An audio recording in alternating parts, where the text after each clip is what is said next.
You are Locked On Ole Miss, your daily podcast on the Ole Miss Rebels. Part of the Locked On Podcast Network, your team every day.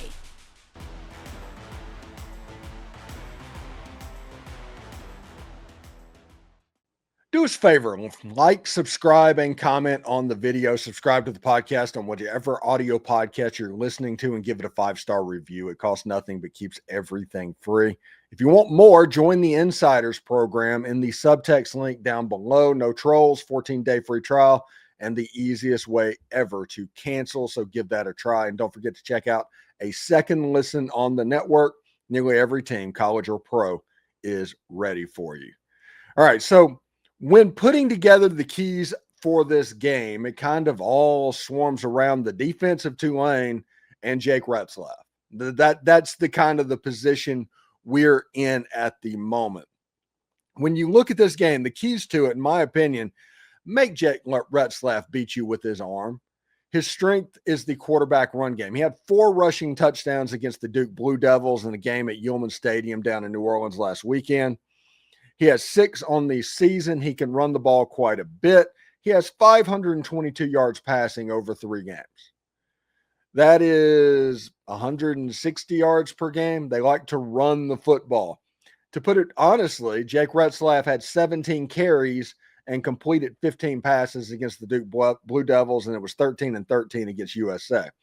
Tulane is 3-0, but it is because Jake Retzlaff has been allowed to kind of get off.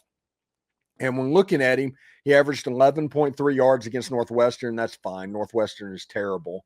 But he had 6.5 yards per carry against the Duke Blue Devils. Again, 17 carries, 111 yards, 4 touchdowns. So it's going to be imperative for Ole Miss and Pete Golding and Ole Miss's defense to make him beat you with his arm, not his leg.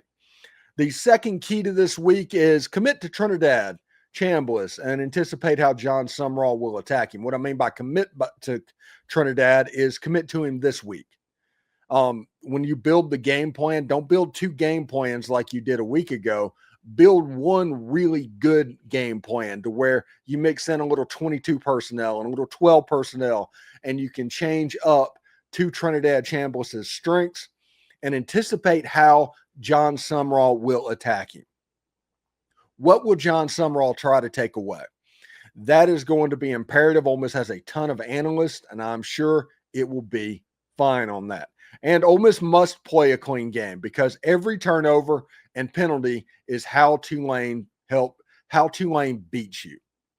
If you have 3 interceptions or put the ball on the ground or 10 penalties or something like that, that is dirtying up the game at a level where Tulane can beat you. Again, this is going to be a game to where Tulane cannot win without Ole Miss's help. Ole Miss has to assist.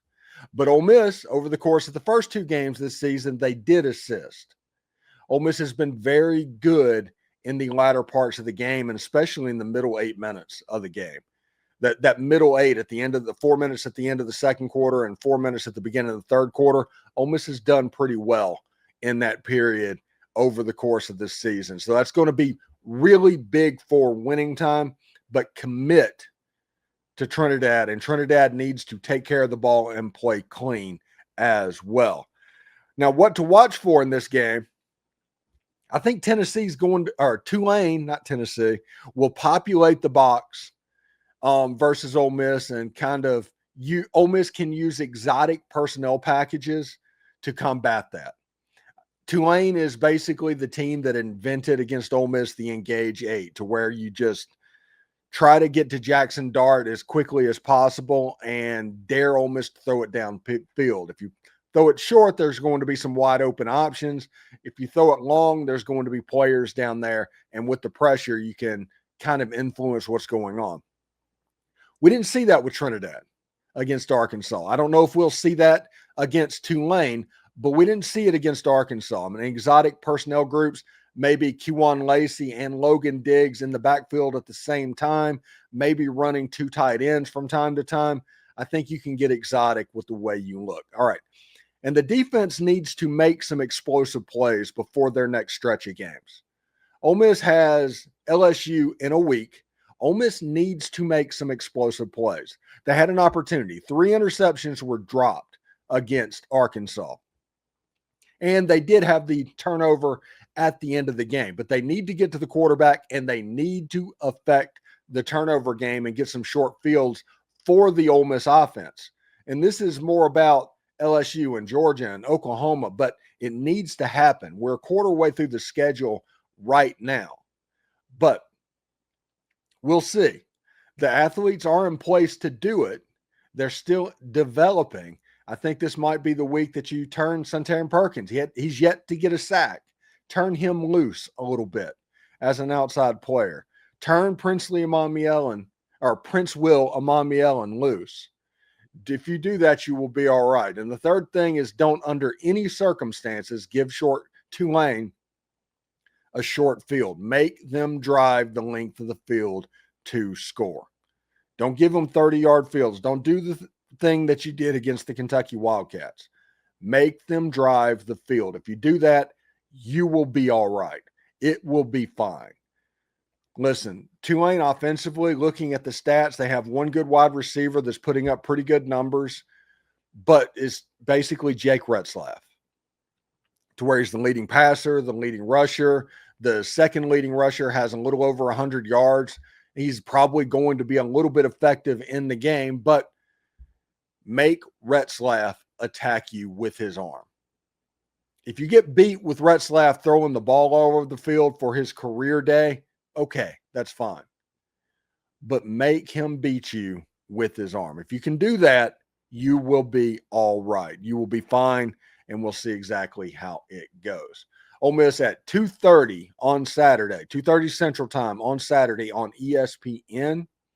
Should be pretty good, and the time came out for the LSU game. Next week, it'll be on ABC at 2:30 p.m. So we'll see exactly how that goes. I'm looking forward to the matchup between Trinidad Chambliss and Jon Sumrall and those players going back and forth, because JT Snow's on my mind. And for those who don't know, I've talked about this a couple of times. So if you listen to the podcast a good bit, I'm going to get repetitive, but I apologize for that. But JT Snow was a player for the California Angels that hit like 10 home runs in his first 13 games or something like that.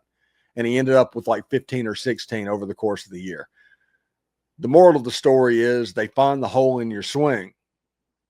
They take away what you do well, and they make you beat them by what you don't do so well. That's what good coaches do. That's what they're paid to find out. They did that with JT Snow. What will Jon Sumrall do with Trinidad Chambliss? Again, it shouldn't matter.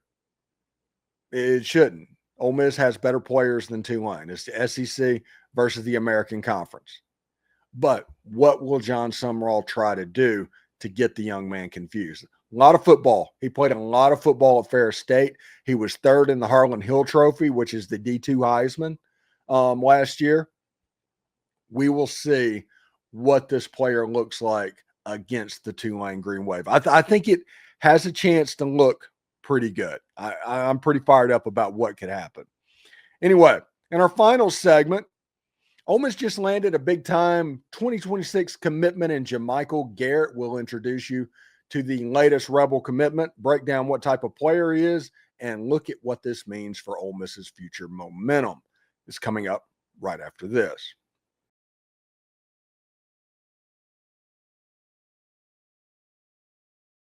Thank you for making the Locked On Ole Miss podcast your go-to source for Ole Miss sports. We pride ourselves on offering the most comprehensive perspectives, which is why we're the front door of Ole Miss. If you don't believe me, Google Ole Miss podcast and see how many times this podcast comes up. Don't forget to subscribe, like, and comment. It helps the show, and it's completely free.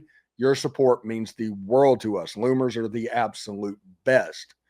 Also, in another big moment for Locked On, college football fans, Locked On and Fire TV are presenting College Football Kickoff, your ultimate college football weekly preview. Drake Toll of Locked On Big 12 leads the conversation alongside two-time AP Coach of the Year, Gary Patterson, and former college star Jesse Holley, along with Locked On's local panel of experts. A college football preview only Locked On can do. Catch College Football Kickoff every Thursday throughout the season, only on Fire TV. Howdy toddy, everybody, and we'll see you tomorrow. Remember, Analytics are just the old English word that means bad football. We'll see you later.